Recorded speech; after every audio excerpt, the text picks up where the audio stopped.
So as far as that goes, it's simply a translation thing. It really doesn't mean much at all.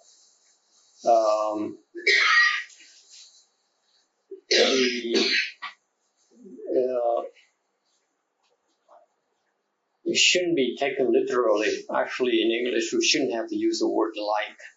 But in Chinese, the word like is more literary, I suppose, than without it. The Chinese language that they choose to translate from Sanskrit into Chinese is very flowery. Most of the translations are really very literary. It's beautiful poetry, the wording, the grammar, everything is really wonderful. And therefore, it is a really superior way to learn Chinese, to learn to read Buddhist sutras in Chinese is a very good way to learn the language. Very, very, very literary, very flowery kind of translation. And when you translate that into English, it's not a good practice. It's especially in our day and age where we prefer to be more direct, more succinct. So to translate that with a like is not desirable, in my personal opinion. But anyway, shouldn't be too stuck on that. Okay? Does that settle the question? All right, section 25. The fire of desire burns. The Buddha said, a person with love and desire is like one who carries a torch while walking against the wind. He is certain to burn his hand. And this explains why we want to stay away from love and desire. The Shrangama Sutra, the sutra about meditation, quotes the sutra, quotes the Buddha's 10 directions, calling the sexual desire as the desire fire. So this is a reference to that as well. A person with love and desire, okay, we keep on talking about this love and desire.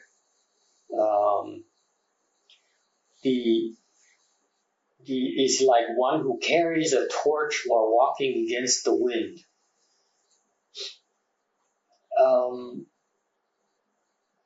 One has to really, as a cultivator, we have to guard against indulging in love and desire. It seems on the surface appealing and wonderful, but it has very serious drawbacks with it. And the Buddha says, give us an analogy here. To indulge in love and sexual desire is like walking with a torch against the wind. The key word here is one is certain to burn his hand. Certain. We will definitely will harm ourselves if we indulge in love and desire. Okay. Any questions, comments? Yes. With no love and no desire, wouldn't the human race cease to exist? That's with desire, that's how we create things. With no desire, there's no need to create anything that we need. Not necessarily. This refers to the people who have enough blessings to consider cultivating. If you talk to a normal person, they say, this is nonsense. They just reject it. So therefore, it doesn't apply to them. Look at how many there are of you today. We listen to this kind of sutra, this kind of information. There aren't that many of you. The majority of living beings indulge in sexual desire and love. That's it. And so regardless of what your preferences are, they're going to do whatever they want. They're going to do whatever they deem important to them, what turns them off. Okay? And when they do that, they really harm themselves. That's what the sutra is saying. Does that answer your question? So this is reference to culture. Yeah, this is really for the people who are really blessed to be able to hear this kind of information. Okay? And not get turned off by it. Because the first time you hear it, I bet you that most of you will get turned off by it. So this is certainly not your first time. That's my point to you. If it were your first time, you walk away from it right away and say, this is nonsense. More than love and desire, in other words. There's something. Very good. Absolutely. Now you're being reminded that love, desire used to be so important in a normal person, but at your level right now, love, desire should be not the most important thing in your life. Is it more than just attachment? No, it is a compulsion. Love is a compulsion. Yes. We are born to love. We're born from love. Therefore, we are made, we are created from the seeds of love. It's inherent in our makeup. Okay, so we have the compulsion to love and to be loved. We have this yearning to be loved. Okay. Never mind about loving. Whatever you do is the yearning to be loved. That is our driving force. So whether it manifests itself in terms of a sexual act or whatever, doesn't matter. Still, the driving force is still this yearning, this thirst to be loved. Okay? The Buddha is not saying that's bad. Is that what the Sutra is saying? It's saying that you should not indulge in it. Recognize that's the nature, that's our makeup. But if you indulge in it, okay, you're indulging in what? In confusion. You're indulging in self-injury.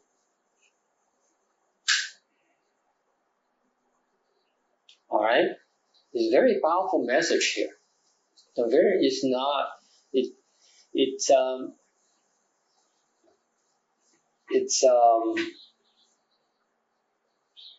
not easy to accept this. Right? Question? You use a phrase the Buddha said that it's not bad, but not to indulge in it. Is that nonsense?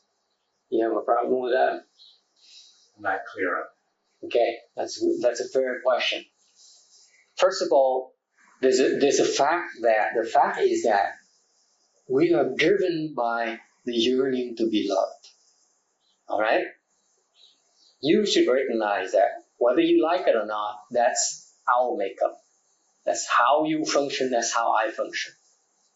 All right? There's nothing wrong with that. You call a spade, period. Okay? Now, until you know better, until you heard about the Buddha Dharma, you thought that love and desire is a normal thing to do. It's a desirable thing to do. It's a sensible thing to do. Okay? That's fine. The Buddha Dharma says it's true that you're driven by love and desire, but if you indulge in it, you will certainly harm yourself.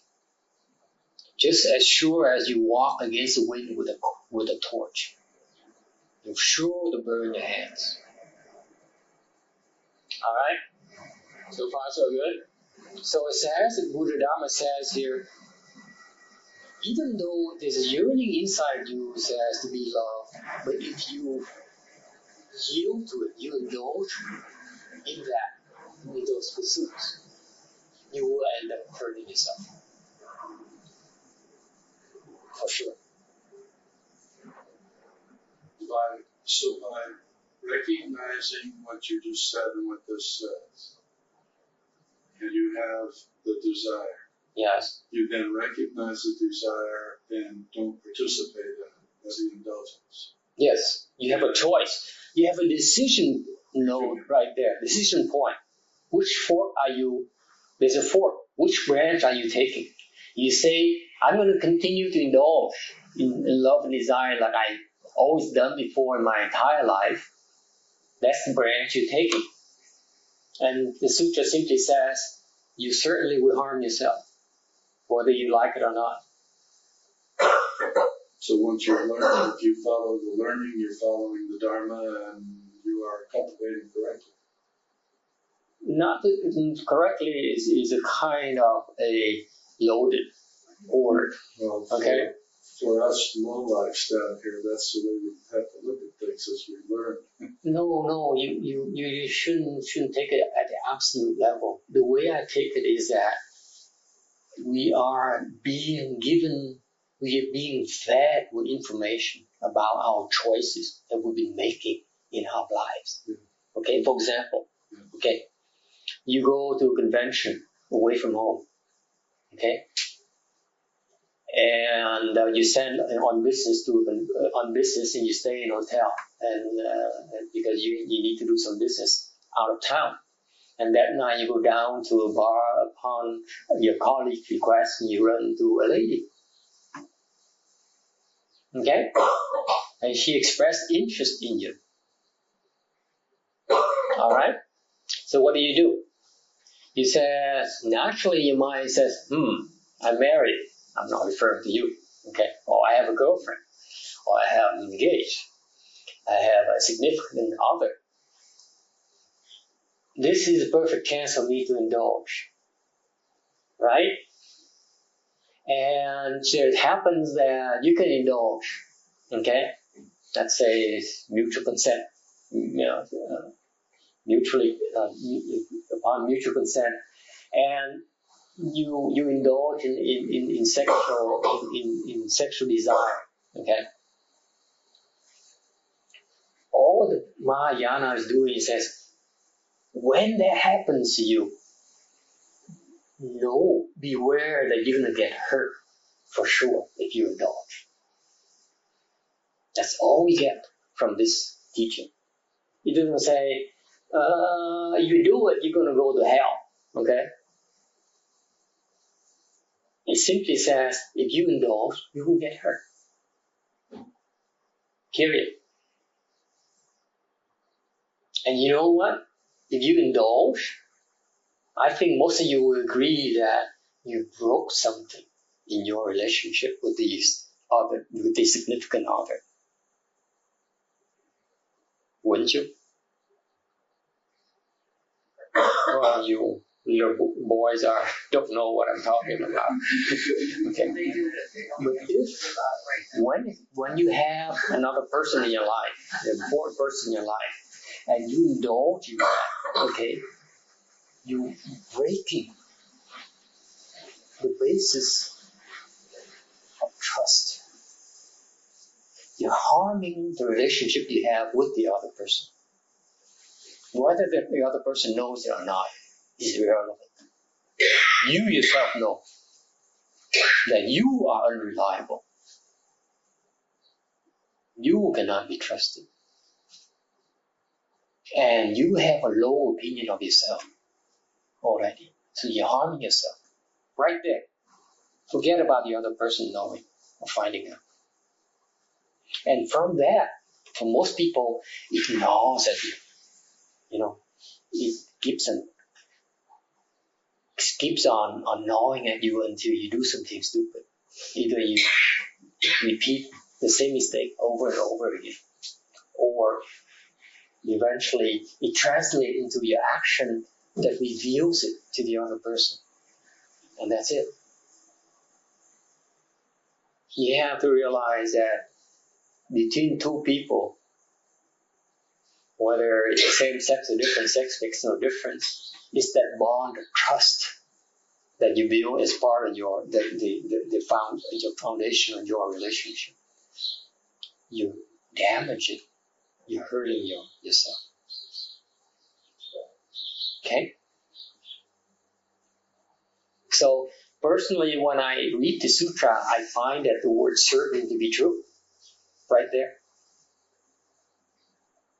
But then, each one of us will have to face our own demons. When we are faced with temptation, what do? That's what differentiates you from the next person. It's not the fact that you're going to go be damned and go to hell for sure, like some other religions proclaim. Is irrelevant. The point is that you, as a cultivator of Mahayana, okay, you know that you're going to hurt yourself. What are you doing about that information? That's cultivation. All right, does it clarify it for you? Section 26. Heavenly demons try to tempt the Buddha. The heaven spirit offered beautiful maidens to the Buddha, hoping to destroy his resolve. The Buddha said, "What have you skin bags full of filth come here for? Go away, I've got no use for you." See, even the Buddha, before he became enlightened, he has to undergo the final test of sexual desire, sexual temptation. Okay? It's a very, very final test for him before he can jump it off and become enlightened. And the heaven spirit here refers to the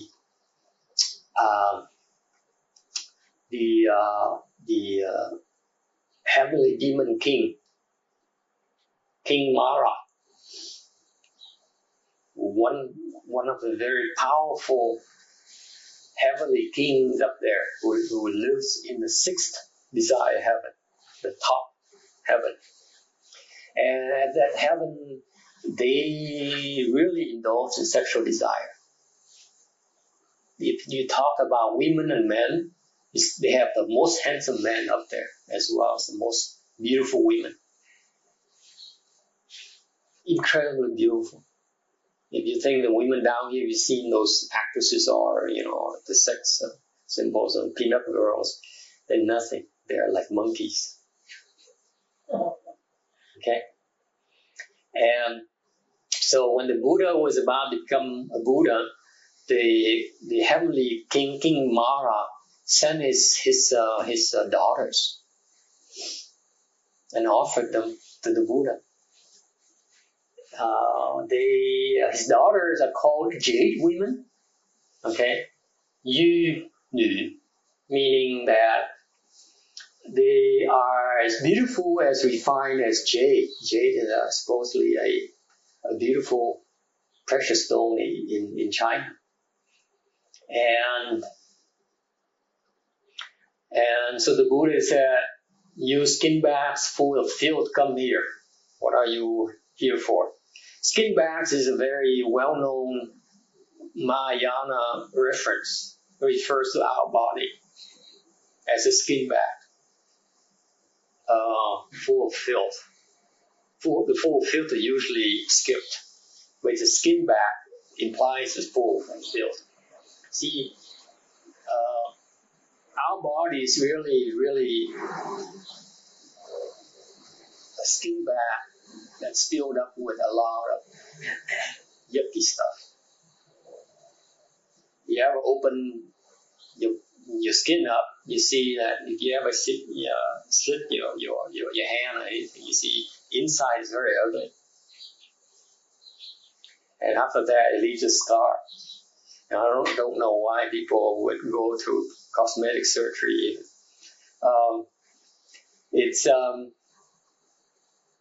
So the skin bag is a reminder that our body is really full of yucky stuff.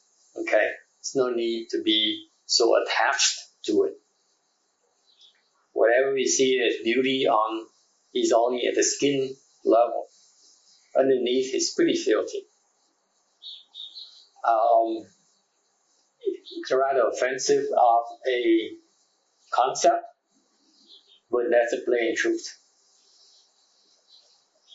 Go away, I got no use for you. The Buddha, being wise, was able to see through the appearances. was able to see through, actually used his spiritual powers and sort of sped up the timeline a little bit, and so that those beautiful maidens, those jade women, saw themselves when they become older and ugly and undesirable, and they actually became pretty shameful of their own body, ashamed of their body. Then the heaven spirit became very respectful and asked about the meaning of the way. The Buddha explained it for him, and he immediately attained the fruition of Shrotapana. See, when the Buddha gave them that kind of reaction, that kind of welcome, it made the demon king think. He says, I've been indulging all my life about this kind of thing. And I must admit that my daughters are pretty beautiful. I have a hard time resisting them myself. And what does this guy know that I don't? So he says that's why the heavenly king became respectful, very respectful actually, and requested Dharma from the Buddha. And the Buddha took advantage of it, and he explained the Dharma to him, explained about desire, explained about, probably section 25, the desire burns, you harm yourself. And you have to realize that the demon king has tremendous spiritual powers. Okay? His kung fu is pretty high. So when he can be exposed to the correct knowledge and the proper wisdom, he can awaken to that immediately. That's why he immediately attained the fruition of Shrotapana, simply from listening to the Buddha's sermon. He attained first stage arhatship. Shrotapana is first stage arhat. Pretty impressive, isn't it? This indicates that this is a very, very important, powerful thing. Yeah. Yeah. The Dharma is very powerful. It's whether you can be exposed to it at the right time. Yes. Also, this is also a clue for those of you who are interested about becoming a first stage arhatship.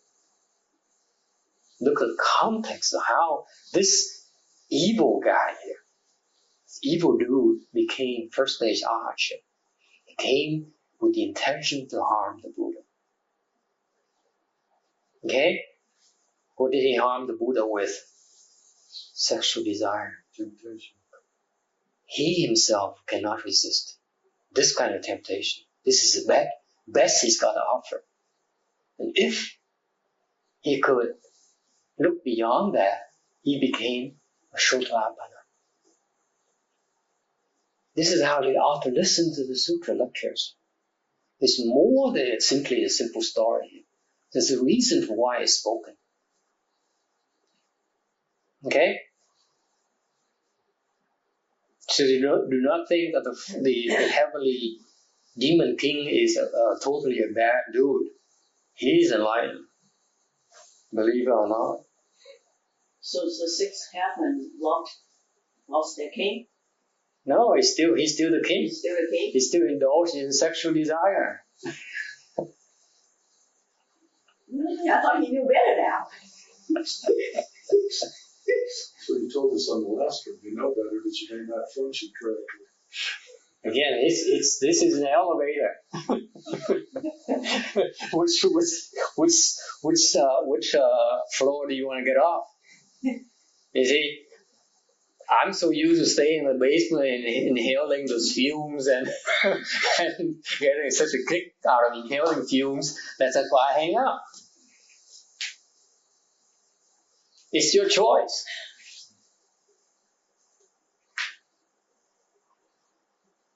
All right. Anything else?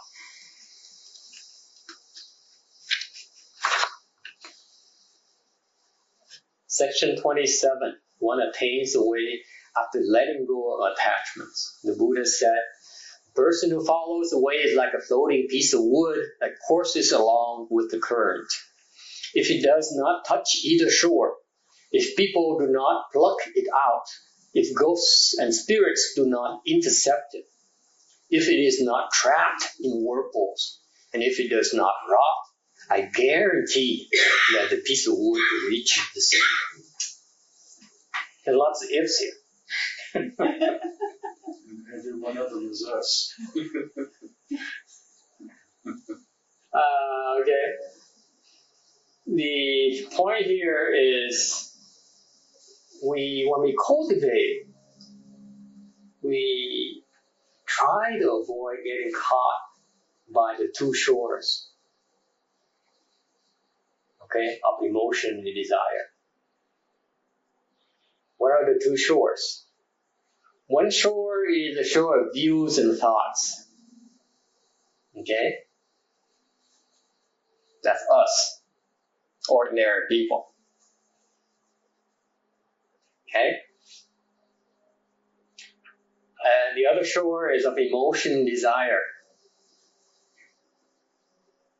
arising from ignorance. That is more refined. That represents the state of the two vehicle sages, where they still have emotions and desires, they still have attachments to their nirvana with residues. They still have attachments to their own liberation. So one shore is us mortals, where we are confused like heck. We are caught, we are drowning in the web of views and thought delusions. Okay? If you cut off your view delusions, then you become first stage action. What are some of the view delusions we have? View of this body. We believe we are very attached to our body. Okay? That's one type of very heavy kind of view delusion we have. On the other hand, the two vehicle sages, meaning the arhats, the fourth stage arhats, and the pratyeka Buddhas, they broke through and they empty themselves. The self is emptied out. And they found out it is so incredibly blissful, incredibly wonderful, much more than where we are today, that they said, this is tops. And they become attached to it. They finally attain their own liberation. All the hard work has finally paid off. They reach the nirvana with residues, meaning they ended their own birth and death already. They have control over their own birth and death. And they're still attached to that very fact. That's what in general we call it attachment to Dharma. Okay? Attachment to that nirvana with residues. That's the other shore. And cultivating is a person who follows the way. Look at that. We're following simply, there's a path already. There's a pathway already. We simply follow it. We don't have to reinvent the wheel, folks. Leave it for scientists to invent things. We don't need to do that. Okay? We simply follow. The path has been made for us. It's being shown for us. And we are a floating piece of wood. See how fragile we are. The course is along a current. There's a current that pushes us towards our destination naturally. What current is that? Time. What else? It's natural force of nature. What is that? Birth and death. Huh? Birth and death. Sexual desire. If you ask me. Okay? That is the force that the Star Wars people refer to. Okay?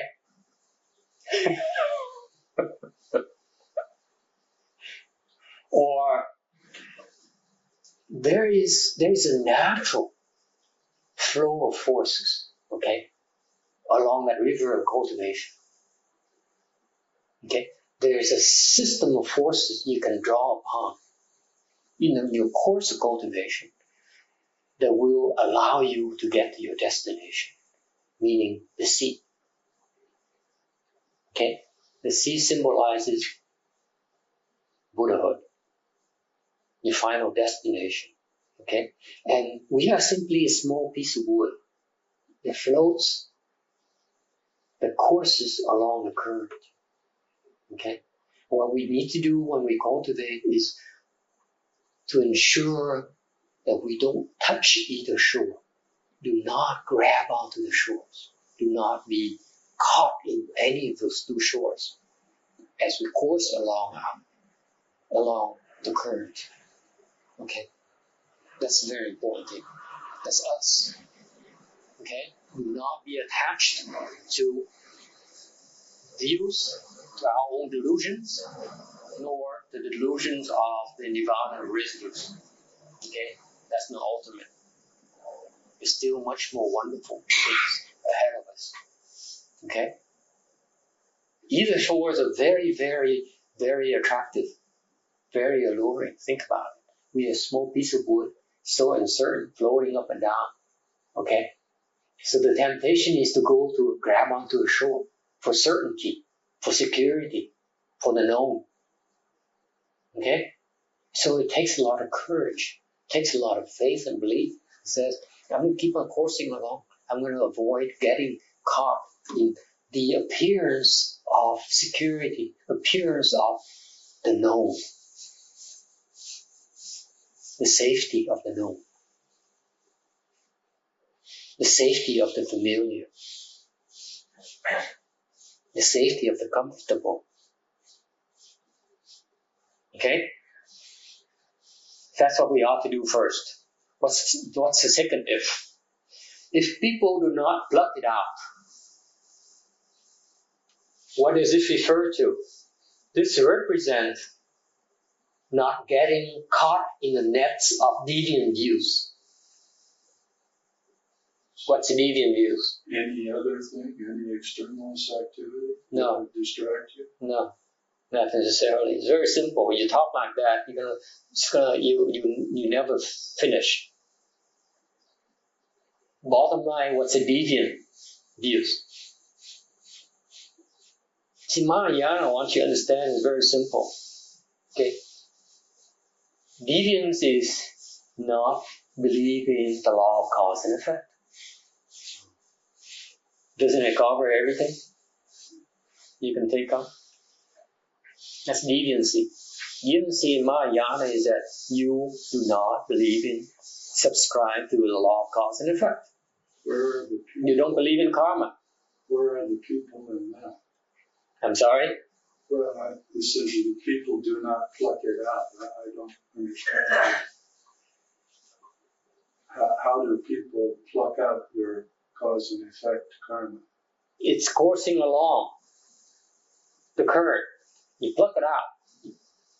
The current is driven also by cause and effect. Is that the people? Well, the people here is an external force because the piece of wood is this particular person. We're talking about going along the current. Why doesn't it say if a force does not pluck it out? Don't be too The Chinese word. no. It actually this is why you need to have a person to explain it to you, because when you read this in English and Chinese, it's no way for you to understand it. When we explain it to you, then we explain to you what is another thing that could harm your progress. Yes, okay. Okay?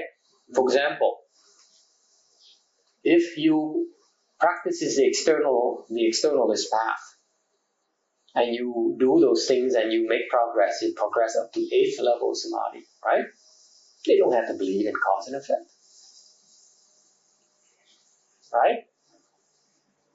And eventually, they take themselves out of the current. They remove themselves. Or their colleagues or their co-cultivators, they all take themselves out of the current. Okay? Cut out of the current, that means you don't reach this good enlightenment. Right, that's right. You won't even, never mind about enlightenment. Just talk about hardship. You won't make it a hardship. You don't believe in cause and effect, you won't make it. There's a flaw in your understanding. There's a flaw in your wisdom. You don't believe in cause and effect. And because of that flaw, you cannot continue to cultivate. Pluck yourself out. Again, this is one of those things where we need to have someone explain to you why plucking it out means really holding deviant views. That's the holding deviant views have the consequences of you eventually are being prevented from continuing to cultivate. But you let yourself out. Yeah. You People in general. Yeah. you withdraw yourself from the current. Sound familiar? Doesn't it sound familiar? Yes. Huh? Of course. See what happened? If you from day one you plant the wrong seeds and you keep on say, okay, Keep on. keep on adding those bad seeds. Whereas at the same time you hear that, hey, do you do something, you plant the wrong seeds, okay, you should also expect to pay for the consequences. And you say, I don't know, so far so good, right? So far so good. I made it to, I'm a god, I'm a goddess now, who cares? And eventually, you pluck yourself out. Or others, the people around you will pluck you out as well. Okay? And we talk about the recent example. You've seen yourself. Okay? I've been watching it for all this time. Okay? And it's not simply yourself, it's a group effort. That's why the word people here. You are not as much as in control you think you are. It's the people around you who also affecting you tremendous, who also have a tremendous effect on you as well. So the wording here is very, very, very interesting. People pluck you out. People, and that includes you as well. So be careful. Okay? Be careful. Whatever seeds, if now you know, you're aware of all these things, now you know there's something good or there's something called good, something called bad. You choose to indulge in doing that karmas. Eventually you have to pay for it. And in particular, if you continue to hold deviant views that pertain to the fact that you don't believe in cause and effects, you will pluck yourself out of cultivation. If ghosts and spirits do not intercept it, this represents view and thought illusions. Okay? Kind of interesting, isn't it? That ghosts and spirits can intercept us in our path. Those be aware, be careful about those view and thought illusions. If it is not trapped in whirlpools, the nature of whirlpool is that it spins things around. And this represents laziness. Okay? Cultivation, we have to be vigorous. You can't be lazy. Expect to keep on making progress. Whirlpool is that you spin around, it seems like you are moving forward. When you're moving, but you're not moving forward, you're not progressing at all. Okay? And so, the one of the key elements, requirements of success is that you have to have the proper kind of vigor. Okay? And if he does not rot, rotting here symbolizes the fact that if it does not rot, means that you can break through your own confusions and penetrate the unconditioned Dharma. Okay? With that, the Buddha emphatically says, I guarantee that you will reach the sea. Okay? It doesn't say when. Yeah, that's a typical reaction. I want it now. Yesterday was too late. Some of us don't have as much time as the rest of us. Any questions here? Any other questions or comments? If students of the way are not deluded by emotion and desire, and if they're not caught up in the many crooked views, but are vigorous in the cultivation of the unconditioned, I guarantee that they will certainly attain the way.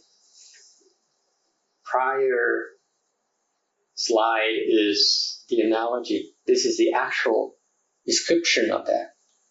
You see? So that's why, for example, we refer to vigorous in cultivation, was that it was represented earlier by the whirlpools. And the cultivation, the unconditioned is represented by not rotting. Quite understand what unconditioned here means. The unconditioned is,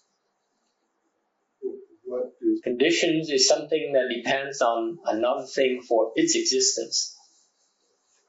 That's what condition is. cause and condition always goes together? What? Cause and condition go together. Yeah, in a way, yeah. Okay, and so if cause Condition is a more general word for cause. Cause is more direct causal relationship. Condition is the aiding causes. of it. Yeah. Okay. And The condition in this sense here is that you are depending on something else for your existence. Very simple. So what is unconditioned? Something that is not dependent on anything else for its existence. What is that? Buddha nature. Your Buddha nature. That's the only thing that's fixed. For example, you are dependent, your body is dependent on time for its existence, or its death for that matter. Right? When you reach Buddhahood, you no longer depend on that thing called time or space or thinking or desire. You see?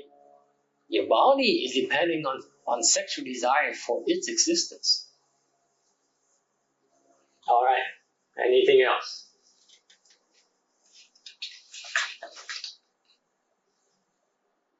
Section 28. Don't indulge a wild mind. Again, this is a very, very famous section that's very frequently referred to. The Buddha said, be careful not to believe your own mind. Your mind is not to be believed. Be careful not to get involved with sex. Involvement with sex leads to disaster. After you have attained arhatship, you can believe your own mind. This is the sutra, the section of the sutra that is very, very often quoted in Mahayana. Anything at all. This section alone makes the sutra worth reading, worth studying. Right here. Your own mind, you don't sit. That's right. That's right. Okay, you have a problem with that. You don't exist. Your mind. If you don't believe your own mind, who are you? What do you believe in? What do you have to say about that? Some of you pundits of Mahayana, please help me out. That's a tough one to resolve. That's exactly where you're going. That's the cessation of self. It's kind of funny that the wording is so kind and so compassionate. Be careful not to believe in your own mind. Okay? And the first reaction, huh? So he reiterated, he says, your mind is not to be believed. Huh? Come again? How is that? So if you don't believe in your own mind, then you don't believe in yourself. Who are you? So in other words, what you're saying is that your mind is you, aren't you? Your thinking is you. You are your thinking. You are what you think. You are what you think. Okay? To think is to be. I think, therefore I am. Okay? Is that Shakespeare? Descartes. Descartes. Descartes. Because you stop thinking, therefore you're not. Descartes. See? That's the Western philosopher. So to think is to be. I think, therefore I am. What's wrong with that? In time, we learn not to think. Unfortunately, Why not? it's the other truth. Why not? It's your thinking blocks you from realizing the reality of incarnation. Because your thinking is confused. Bottom line is that your thinking leads to confusion. Very unflattering. Your thinking is simply confusion. Your thinking leads to confusion. And practice, John, we recite the Buddha's name so that we stop thinking. Yes, think about that. You cannot, for example, when you reach seventh dhyana, seventh samadhi, you stop thinking. That's why this woman asks. She's not there yet.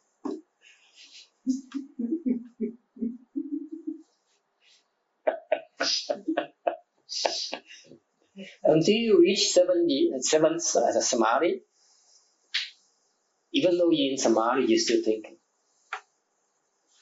Because that mind of yours is so refined. Okay? So it's the misconception that your mind is you. That's wrong. You are not your mind. Your mind, your thinking mind, is a product of confusion. Confusion created your thinking mind. So cultivation is to involve in the process of backtracking to the point where you can stop your thinking mind from functioning. That's when you have true clarity. That's when you have true intelligence. Okay? What do you mean? Samadhi time. Stop thinking.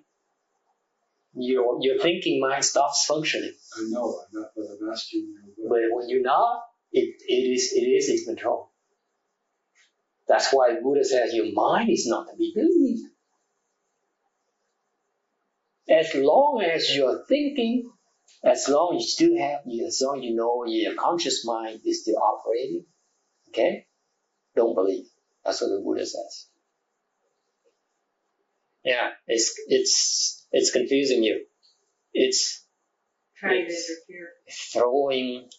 throwing obstructions at you. Curves. It's meddling. It's throwing a stick in the wheel. That's what it's doing. And you trust it. I gotta go cook for my daughter. It keeps on fooling you. And you believe it. You say, that's what I'm supposed to do. I'm the mother. I'm the wife. I'm the husband. That's my duty. It's my responsibility. It fools you. It makes you believe that's the right thing to do. Objections. It happens constantly when you cross your legs. Constantly trying to derail you. That's why it says, don't believe it. It's not to be believed. Wisdom, transcendental wisdom, is when you reach a level where you can function without going through your conscious mind. Then you can really function with clarity. Hard to believe, eh? Of course. And then he takes it a step further. He says, okay, now as long as we're here, by the way, be careful not to get involved with sex.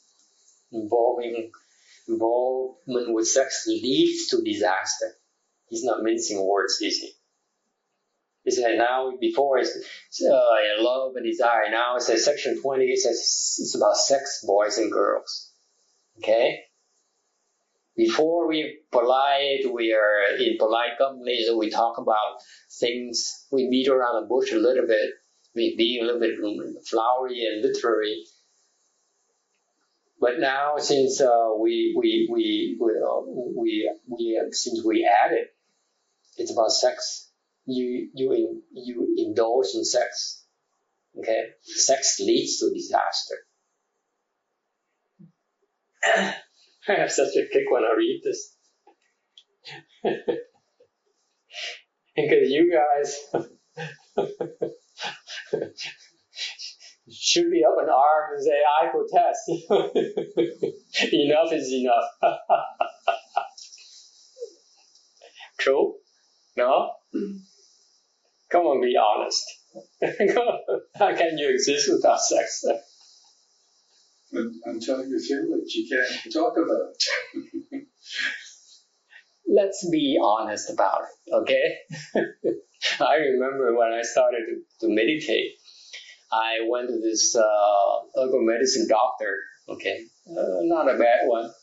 And he says, these monks, I was a monk then. I took my father, who was not feeling well, to see this guy. He had some skin disease.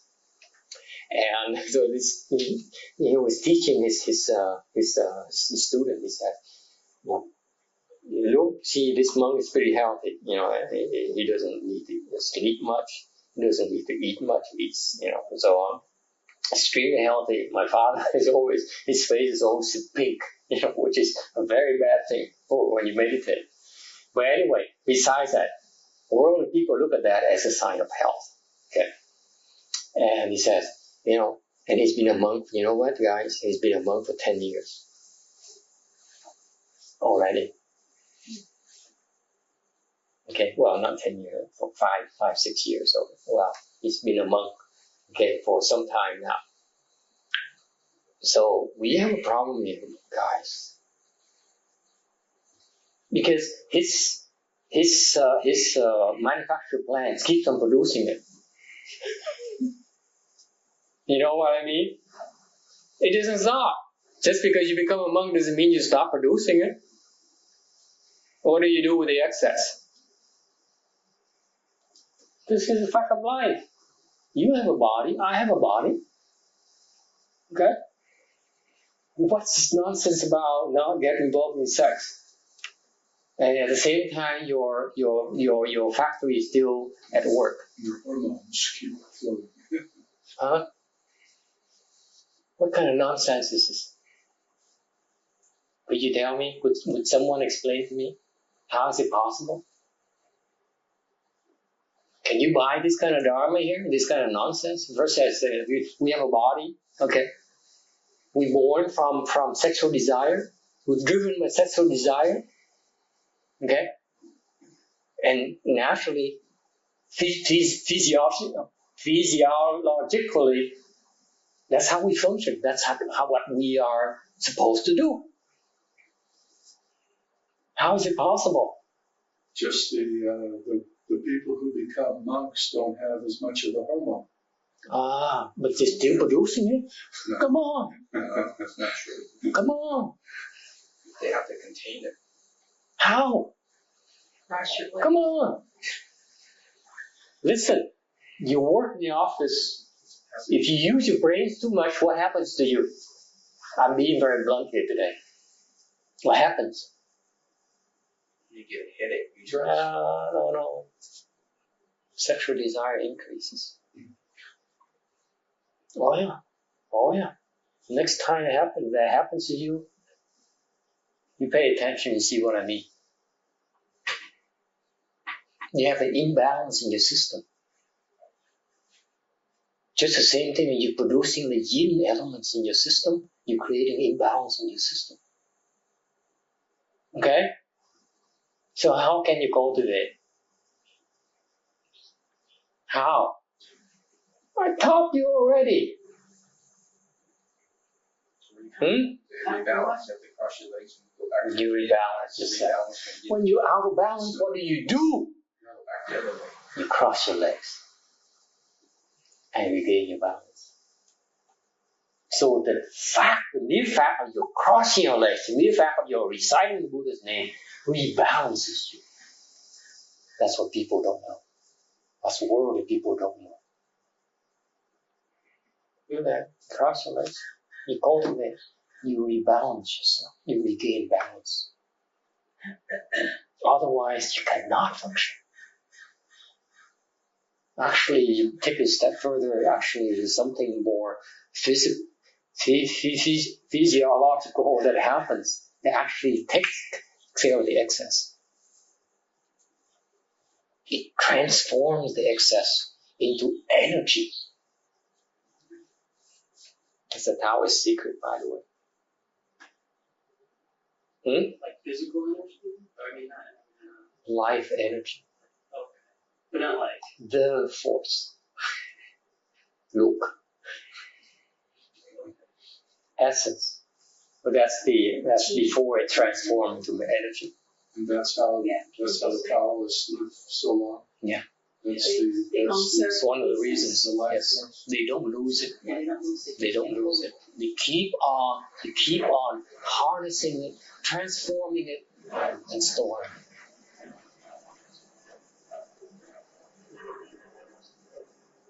Yes, one more thing happens in their dharma. Their goal is not to become enlightened. Their goal is to become immortal, to live forever. Yeah, they call it enlightenment. That's their level of enlightenment. They all call it enlightenment, but typically it's really immortality. Okay? They call immortality simply, it's a long life. It's much shorter than, let's say, you reborn in the heavens of the Christian heaven. You live a lot longer. It's much more fun. Trust me. Instead of doing the Taoist way, go up there. Be reborn in heaven. It's much better, in my mind. Come on, that's a God's realm. This is a human realm. What's the point living here for 10,000 years, 20,000 years? Who cares? You're still a human. You're still bound by your body. As a God, your body is much better. Your pleasure are much, much more magnified if you're into that. Okay? So anyway, the fact of the matter is that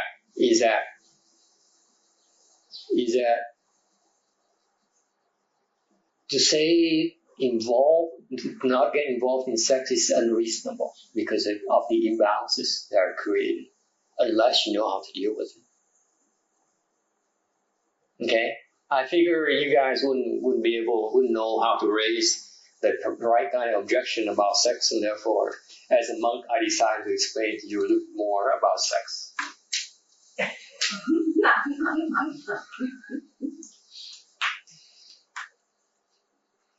Okay. Now, about involvement with sex leading to disaster. We're getting pretty detailed here. Why does it say disaster? No win situation for us. Like it or not. Drags you away from cultivation. Is it disaster? If where you're trying to go is with cultivation, that's a disaster. Well, just as a common human, that's gives you all kinds of trouble too. Now, the way Disaster is totally undesirable. There's such a huge conflict in terms here. Sex is something very pleasurable, enjoyable, and yet it leads to disaster.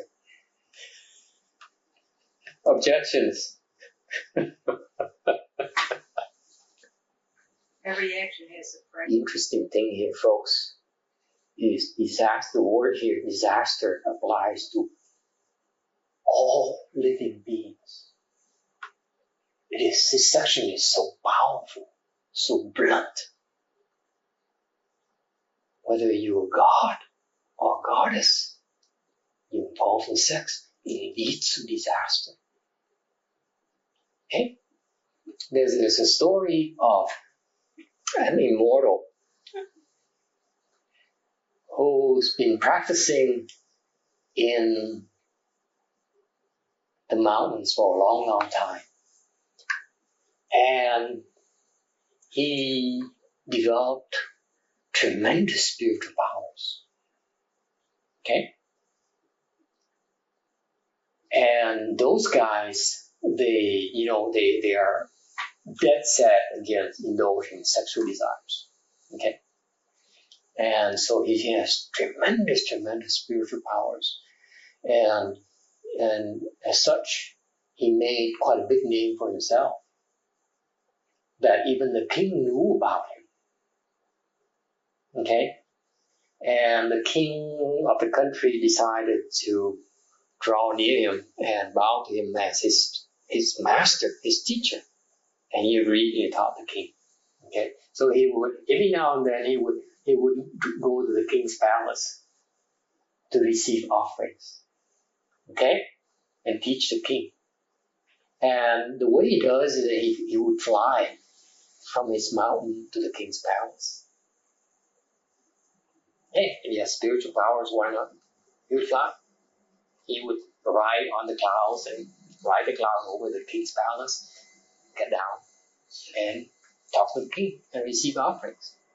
One day he did that, and he went to the palace, and his king student wasn't there.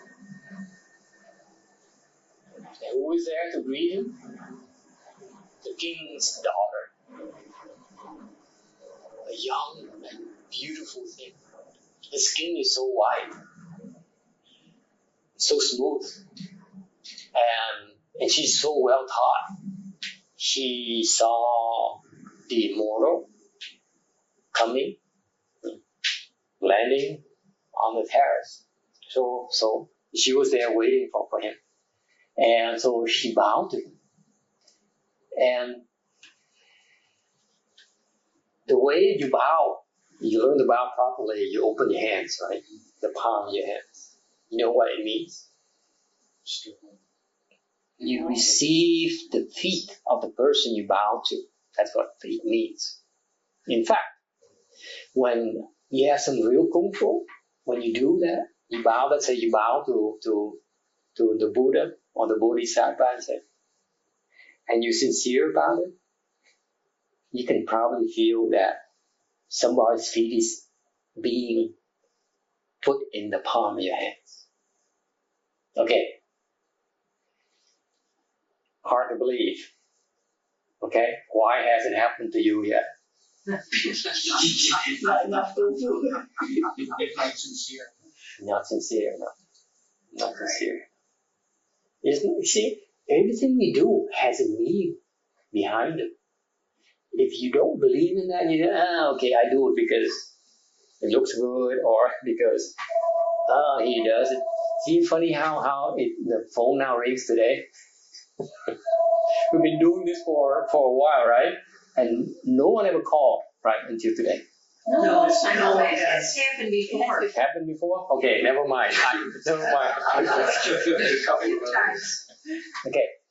Anyway, so she opened her hand, okay, and to receive the feed. So what the immortal does is that he then put his feet into the palm of her hands, right? To show that he accepts her offering.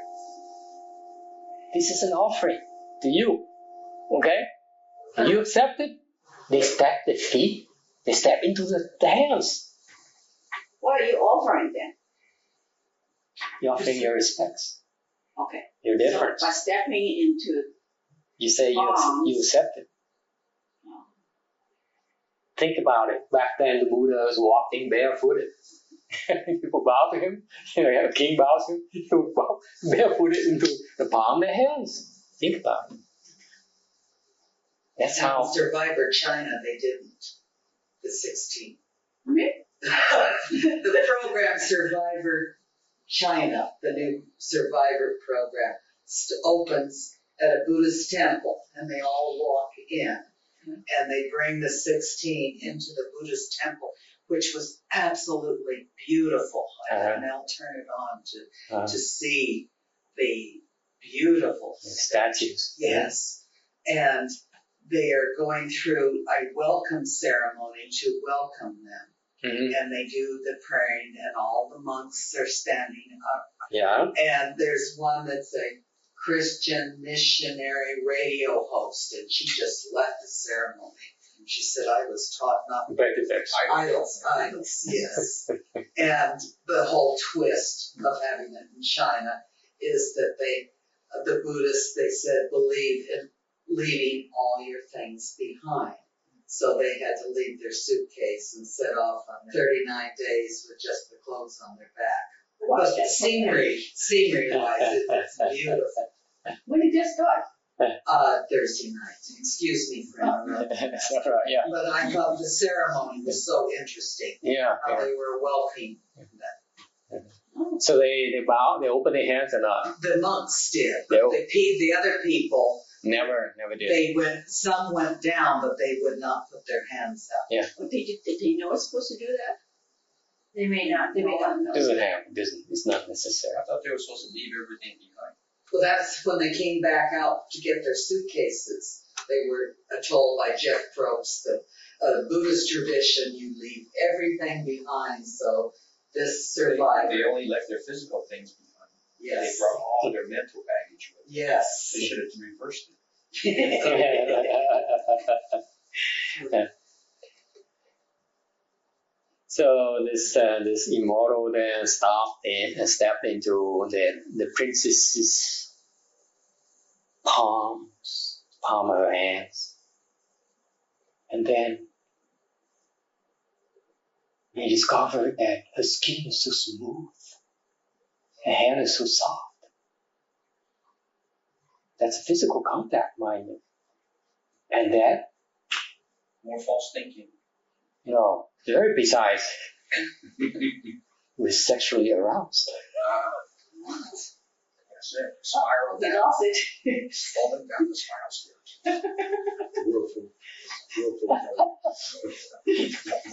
And you know what happened?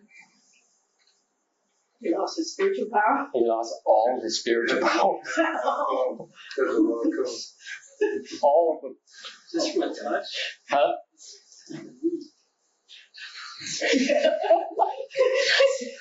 talking about disasters. Big price to pay.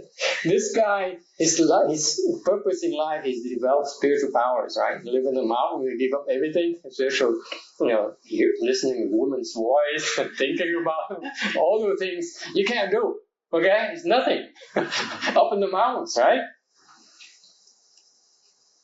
That's a quick way to develop spiritual powers. Okay, that's total dedication, mind you.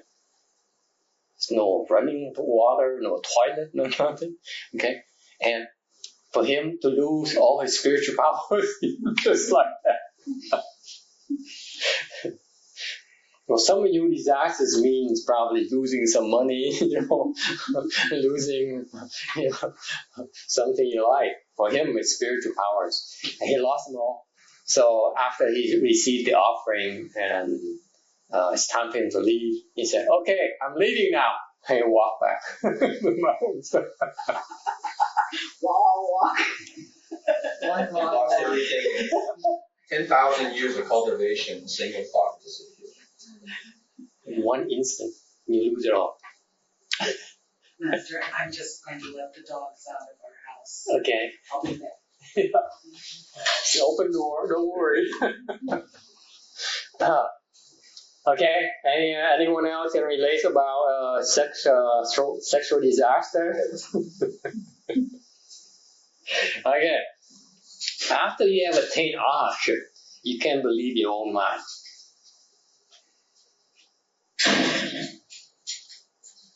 We get to decide that.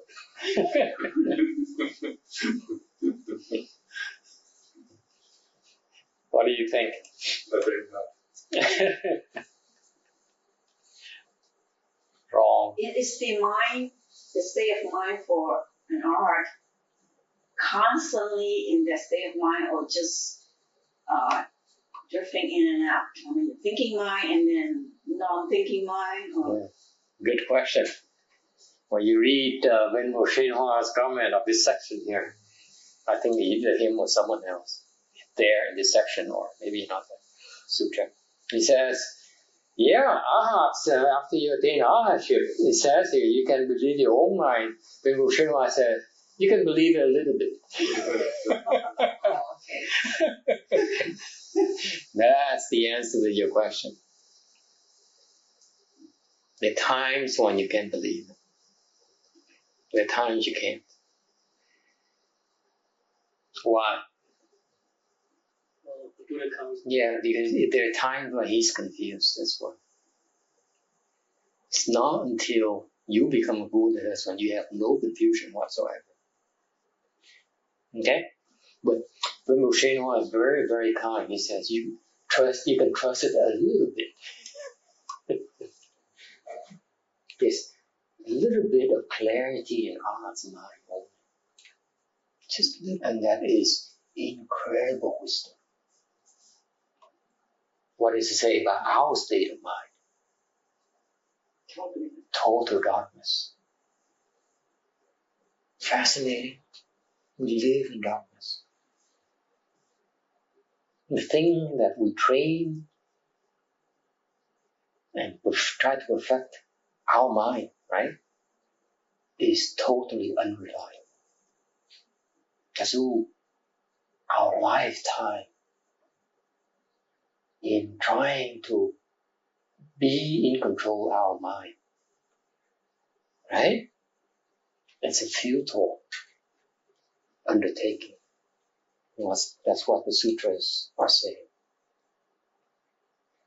No, you may not believe that we are living in darkness and total confusion, but look about what we do. Look about your priorities. Think about it. Especially you guys who are younger, look at those people ahead of you. You have, basically in this assembly, you have 3 generations. You, younger, the future, the present situation, and the older generation. You have 3 generations. Look at all of you. You can get a glimpse what you're going to be in when you reach their age. Because that That's what their wisdom tells you. That's what they've been teaching you. That's what you've been teaching your children. This is the priorities that are okay to pursue. You've been teaching. I can't be more blunt than that. We are spreading confusion. And by the time you get older, your body breaks down. It's too late to do anything about it. Okay? This is a very important section. I apologize if I'm too blunt in explaining it, but that's the way it is. All right? Any objections or comments or anything? So your good knowing advisor has to advise you when you would have arhatship, and then you could believe a little bit about what you're thinking. Yeah, then you have a chance. Bang, Then bang, you bang. have a chance. Bing, bang, bang. Doesn't end. Remember there's a question earlier about when can I believe in my mind? When you become an arhat, fourth stage arhat, that's when you can begin to believe your mind. Until then, you believe your mind, you believe in confusion. Any problems with that?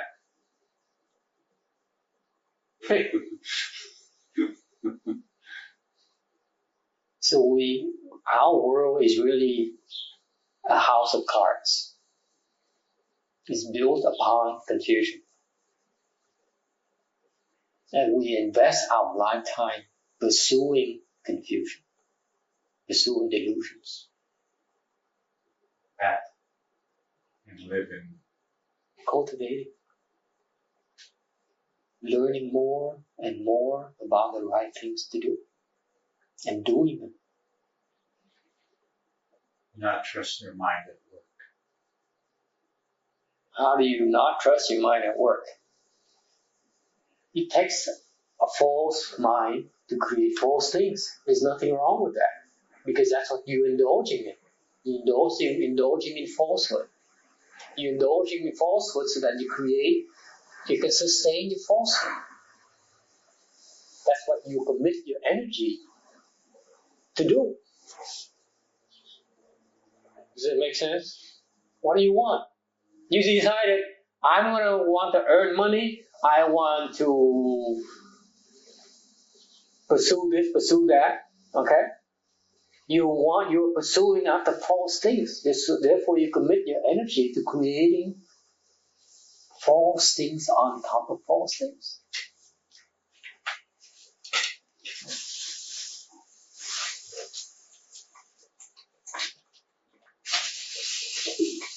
Any other comments?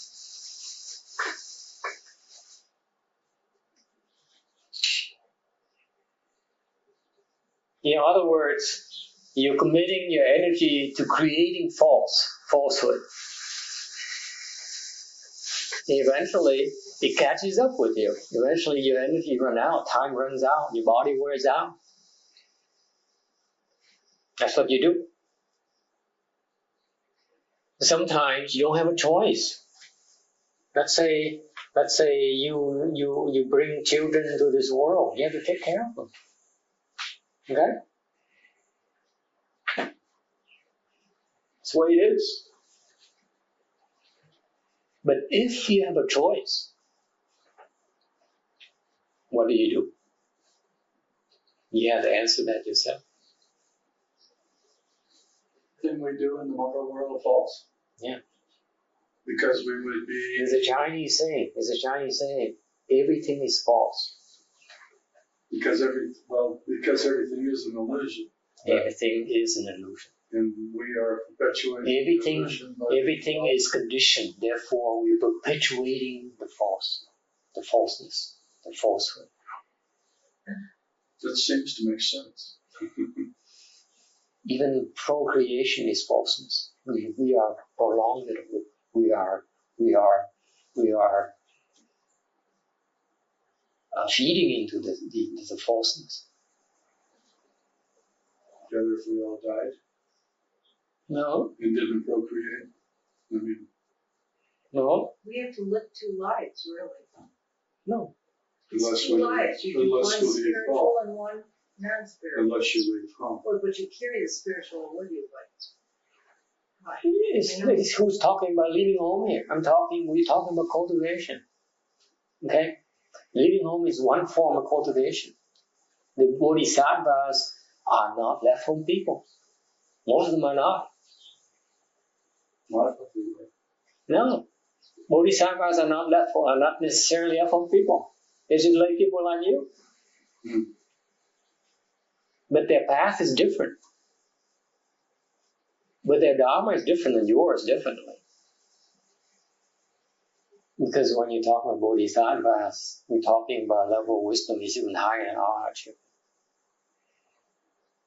Very difficult to get there. How is the dharma different? Because the dharma is based on wisdom, ours is based on confusion.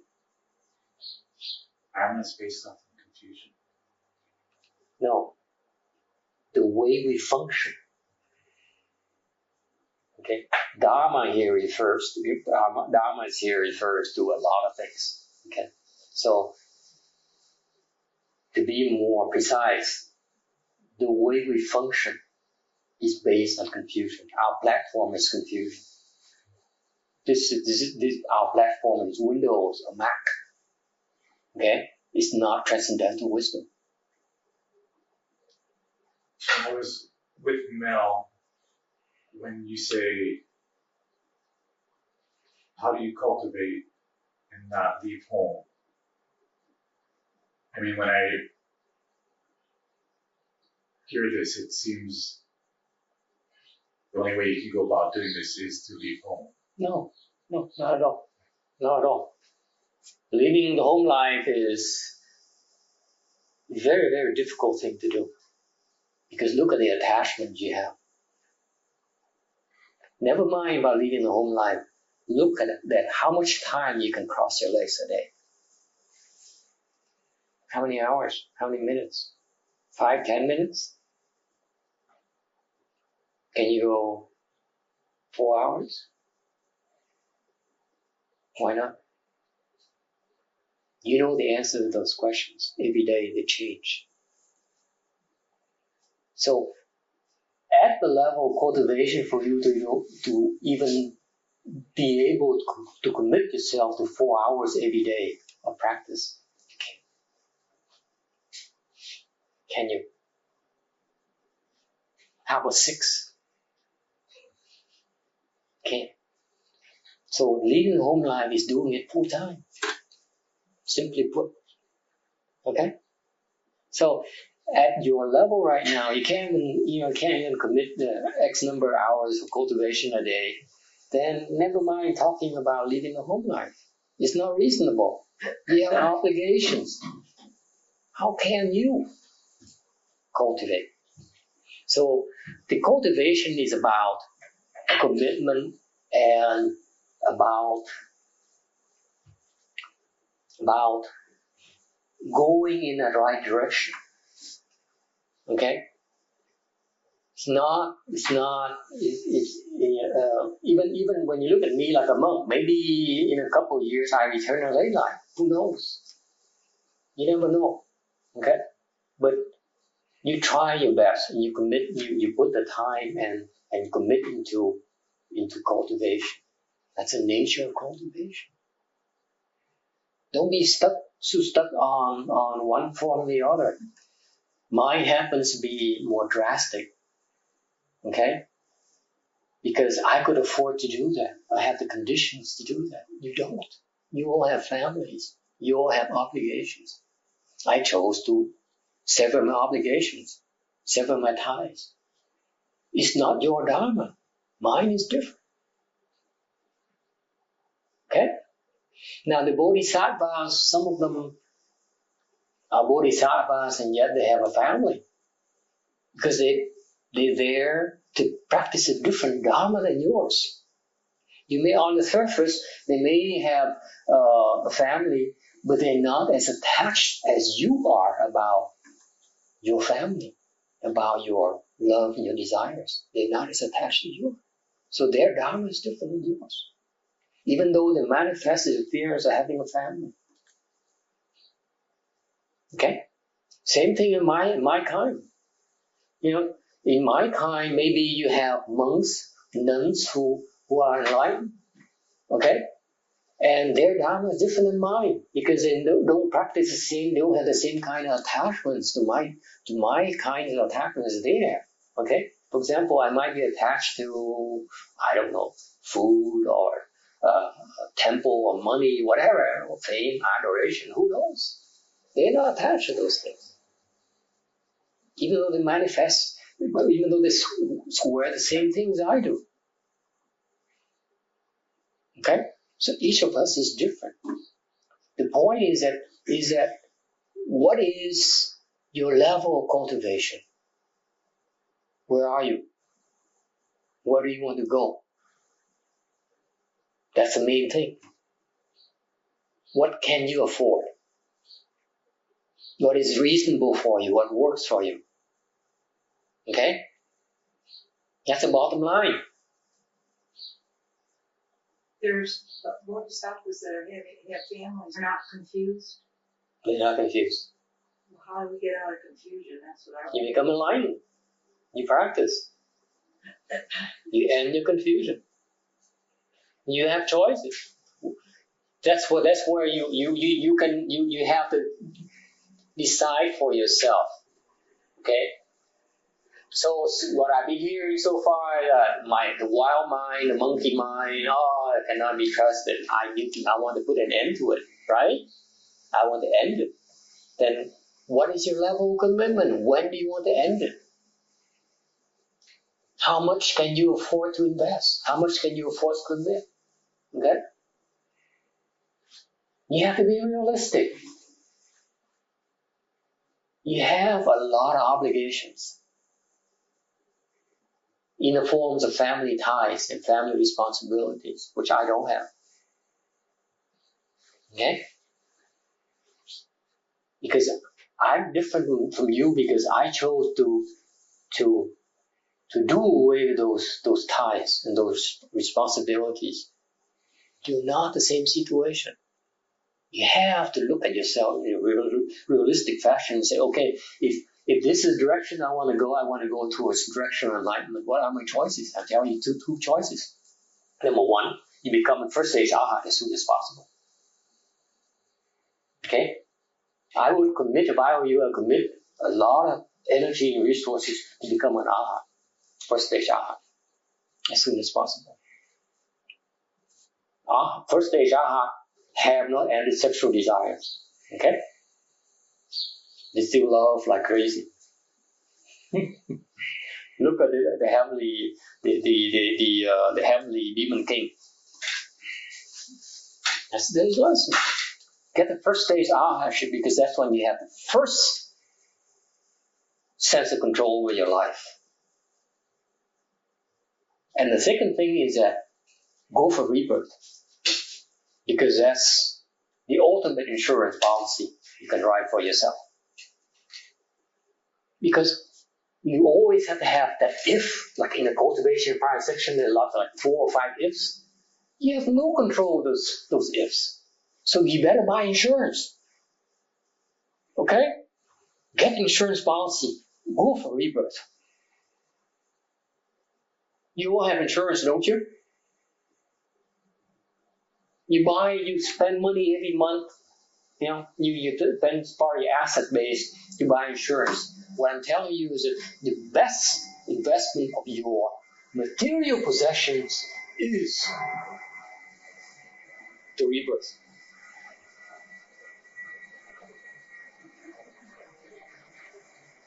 Invest into your rebirth prospects. Just in case you fail this lifetime to become a first stage arhat. Okay. And the two paths are basically going towards enlightenment. Now, if that's the direction you want to do, then you have to ask yourself, what is my commitment? What can I afford? we've been talking all along about your making decisions, your decision making here, not mine. Okay? I give you the information. You have to decide for yourself what you want to do with it. Come on, you all have, except for you youngsters, you all have families. You have obligations. You have to fulfill those obligations first. That's what you committed to do earlier before you ran into this thing called Mahayana. Isn't that right? That's what you committed yourself to do. Fulfill your obligations. Okay? So you sever, you reduce your attachments. So all those are obligations, no problem. But differentiate between obligation versus attachments. That's what you can do right now. I tell you, I'm willing to bet that if you reduce your attachments, you can then commit more of your time, your efforts to cultivation. My claim to you. It's because you are refusing to let go of your attachments. That's why you cannot commit more time, more energy to your cultivation. More rewarding it is, the more meaningful your life becomes, fun it is for you to live. Let me tell you, the higher level of Kung Fu, the higher level of wisdom, the happier you are. But we don't put it that way. I put it in clean terms for you. Because you guys are engaged in the pursuit of happiness, right? Personal happiness. That's the bottom line. I'm telling you, the more you cultivate, the more progress you make, the happier you are. Period. Bar none. Nothing compares to that. It's you who cannot let go of your attachments. That's why you efforts. It takes a stupid guy like me, who used to be like you, okay? Who somehow stumbled to this Dharma called Chan, and then the more I learn about it, the more I discover, wow, this is a lot more than I bargained for. So it takes a guy with both legs and two boats to tell you from my personal experience.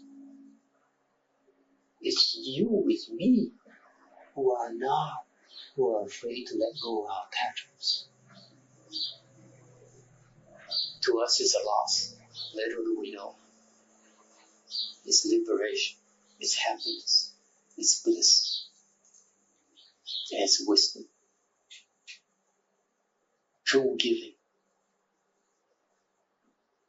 It's true love. That's the direction you're going for.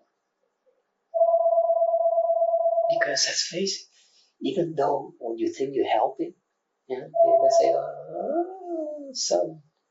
I ran into some good money this month. Business is really good. Hey, here, a couple grand, go buy yourself something nice. You think it's love. You think it's being kind. You're creating confusion. Helping that person, your son, dig a deeper hole for himself. Become more attached. If they get the money, they go out and buy something nice and become more attachment. Suddenly they find more attachments. Before they find, now you're giving some more things to be attached to. And you call it love. Think about it. Things you give your family, are you're giving attachments. Isn't that shocking?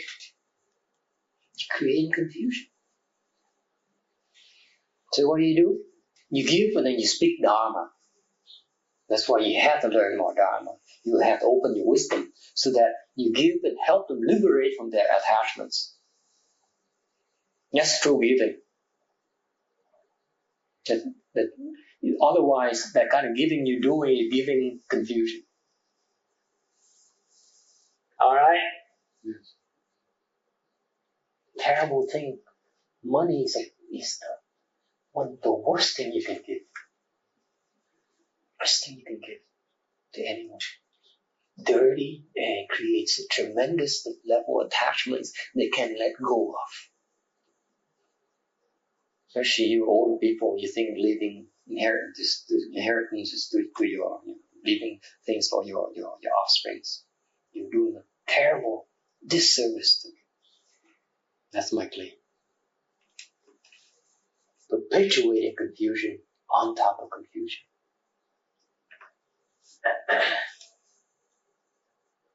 So what are you doing? Well, make more money so that you're creating a bigger problem for yourself. Because I like Bill Gates or what's that? Berkshire Hathaway stuff. What on earth is going to do with all the money he has? He has to give it away. So you spend your life making money to give it away. You have to give it away to take care of the IRS.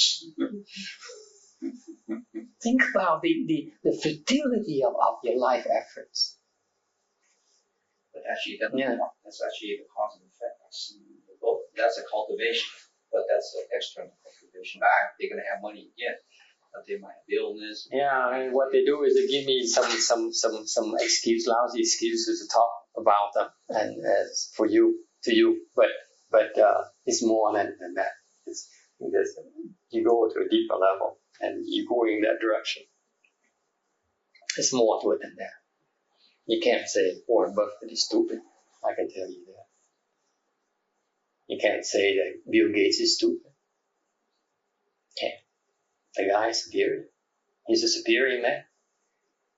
For him to be rich, the richest man on earth, to go and seek after a teacher in Warren Buffett, to me, I tip my hat to Mr. Gates. So much wisdom right there. So much wisdom. The guy invested time, money. His time is so valuable to him. Okay? He would hang around Warren Buffett, playing bridge, going fishing, drawing near Warren Buffett to do what? To pick Warren Buffett's mind. The Gates is the guy. That's why that guy is so smart, so rich. He's so smart. His approach is to the problem is so superior.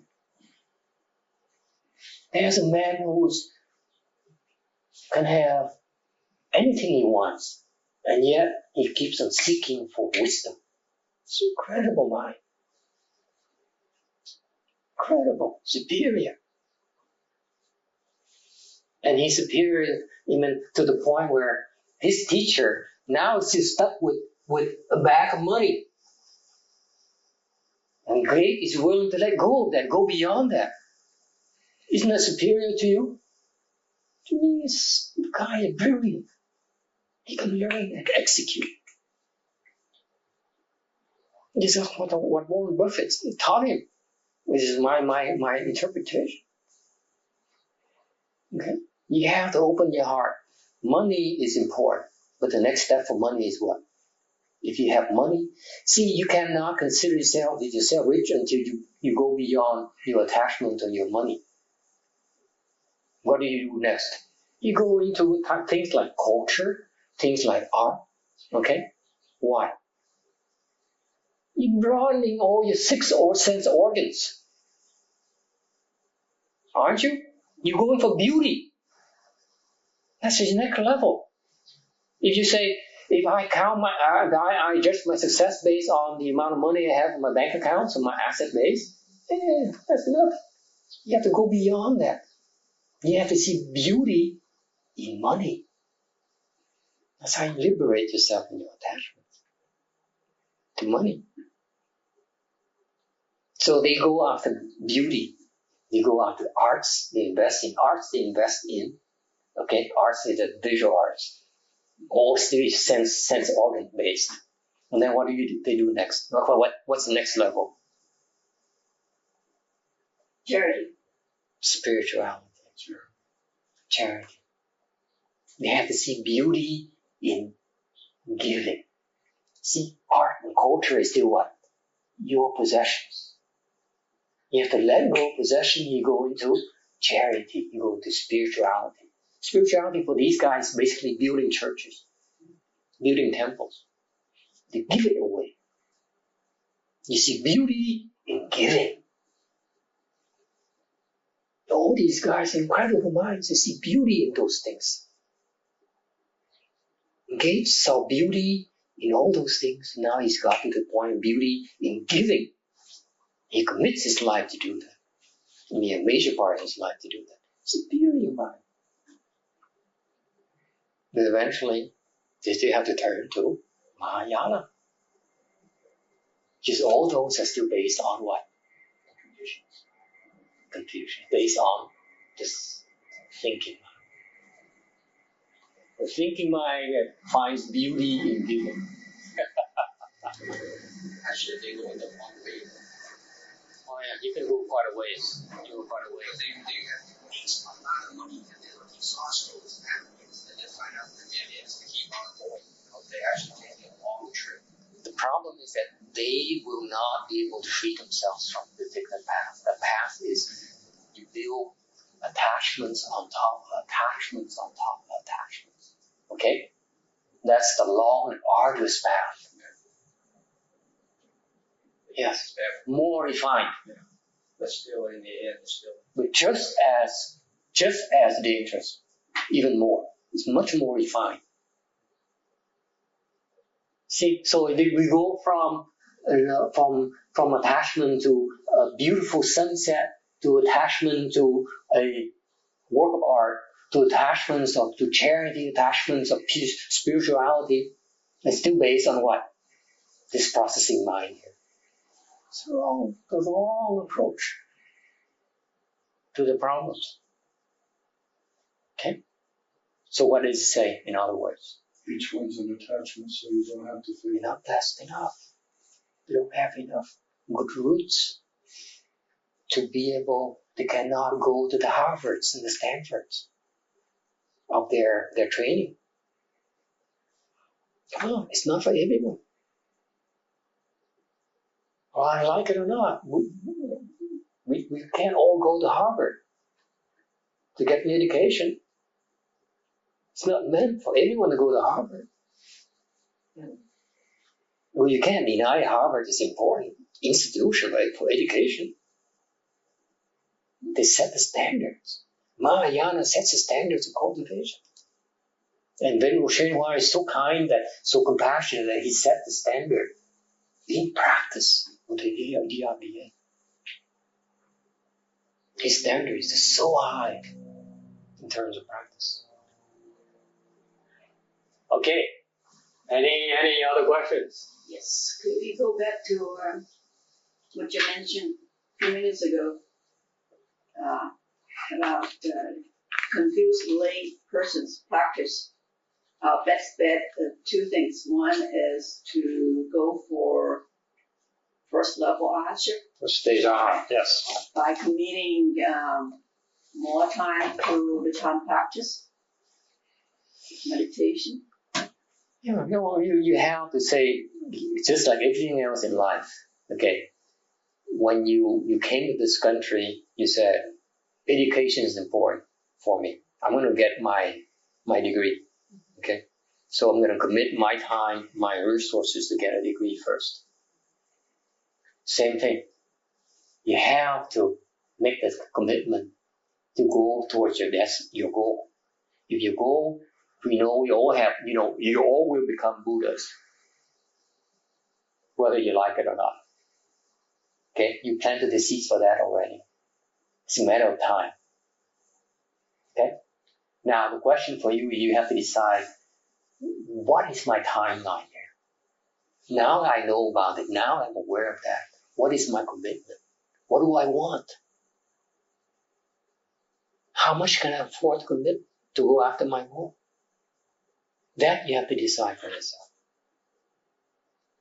Once you decide to do that, then there are all kinds of dharmas for you to practice to get there. That's all. But the point is not so much that you can't get there. The question is how committed you are to get there as quickly as possible. That's what you have to ask yourself. What is your timeline? Is it a 20-year plan, 30-year, 40? 20 lifetimes, 200 lifetimes? See, there's a guy who I ran to him at Long Beach Monastery. He's from Taiwan, came from a rich family, you can't tell. He never drives a fancy car. Okay? And he hangs around because at that time we were training Shamis, novice monks there, small ones. I was one of them. I was a Shami, not a small one. And he told me that he at the time Venerable Shenhua died already. And he said, I just gave a check of $2 million to the DRBA. I said, what? First reaction, what? Why are you throwing money away? That's the kind of level of person I am. Now you can tell why I have nothing, no temple, no nothing. And he said, just because. Why? He said, because I promised my Shifu that I would tidy things up, arrange things, my business affairs, and make an offering of money. And it's too bad that I made it. I couldn't do it earlier, sooner, because before he died. So I was fulfilling my promise to my teacher. And so you see, this guy is kind of unusual. Okay. I don't know. You have $2 million to just write a check and give it away just for whatever reason. I certainly don't. I don't know that many people will have that kind of money around. So I was curious, and he said, my Shifu taught me a lot of things. He taught me Dharma here, that this guy, his sexual desire is pretty high. He's a horny guy, okay? And he makes fun of it. He said he likes women. So Venerable Shenhua taught him a Dharma to deal with that. He really had a hard time executing a Dharma. So he taught him another Dharma. He said, do this, and you become enlightened in 7 more lifetimes. He said, yeah, that I can do.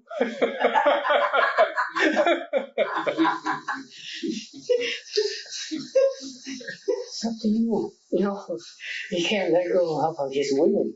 What can you do? So Venerable Shenhua is so precise, says in 7 more lifetimes you become enlightened. There's hope for you. 7 more lifetimes. So does that mean that you're going to have to teach us more dharmas, more different methods of reaching the first stage Arhat before sitting?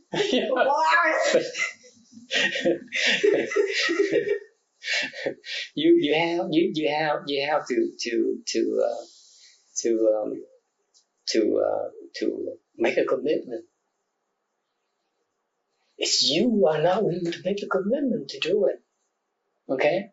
There are plenty of dharmas for you to practice to get there. There's so many ways to get there. Mahayana has 84,000 dharma doors. This guy here, he wants to become enlightened right away. So I said, okay, are you serious? I teach you how to end see, you can let go of your women first. That's not about enlightenment yet. And he can't. So he has to settle. But you have to start a conversation. You say, okay, that's where I want to go. Let's see how reasonable it is. Given my attachments. For some of you, it may not be sex. Maybe some of you, maybe your dogs. Who knows? I'm not naming names. Some of you could be spiritual powers. I don't know. It depends. All right.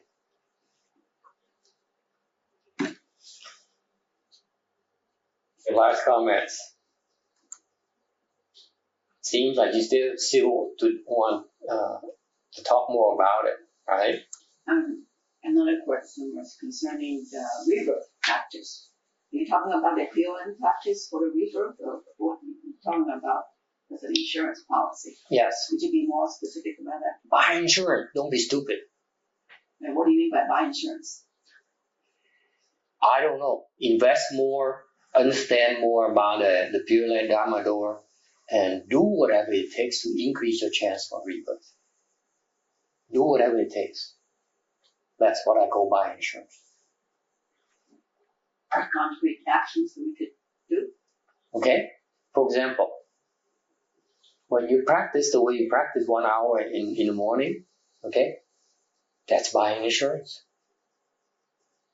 You actually buy insurance when you do that. Practice one hour, you mean Oh yeah. chanting, Offering incense, all those things. You buy insurance for yourself. I have a question about burning incense in the house. Yeah. I remember reading Master Shinwa said at one time that in Waisan, you respect ghosts and gods, but you should stay away from them. And when you're burning incense, usually it's an invitation for the gods and spirits to come. No. And he mentioned that don't burn incense unless you know what you're doing, because you might get the wrong spirits into your home. Sure. So, what's the proper mindset or proper way of burning incense in the house? You burn incense to do what? Why are you burning incense? Well, say as an offering to the Buddha. Then the ghosts and spirits have no business coming. Do they? They don't dare come. They don't dare usurp the offerings. They may be ghosts and spirits, but they're not that stupid. They may not be afraid of you or afraid of me, but they're afraid of Buddhas, let me tell you. They're not even going, they know better than going and steal incense from the Buddhas. So you're not in danger there. You're offering to the Buddhas and Bodhisattvas. Oh yeah. You say I'm offering it to the Buddhas. Did I say that? Of the 10 directions. And 3 periods of time. 3 periods of time. Okay. I'm offering it to the Dharma of the 10 directions in 3 periods of time. I'm offering it to the Sangha of the 10 directions in 3 periods of time. That's why we have 3 sticks. 1 stick for each. That's what you do. Rebirth, let me go back to the insurance thing. Just like buying insurance, okay? It's more than buying insurance. Insurance is a kind of dharma. Buying insurance kind of dharma is still not ultimate. But basically, you invest your assets, okay? Right? Buying insurance meaning whatever, you make a contribution. No, you take your assets and make deposit into the insurance company, aren't you? Well, yeah. You buy into that, okay? That's what you do. So in Mahayana, it's the analogy for that is you creating you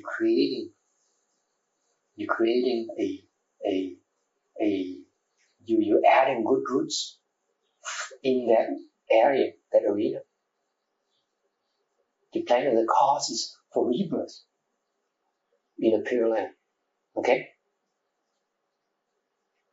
Compare that to, let's say you hear about the Pure Land, a lot of Buddhists hear about the Pure Land and hear about, they know they're supposed to recite the Buddha's name.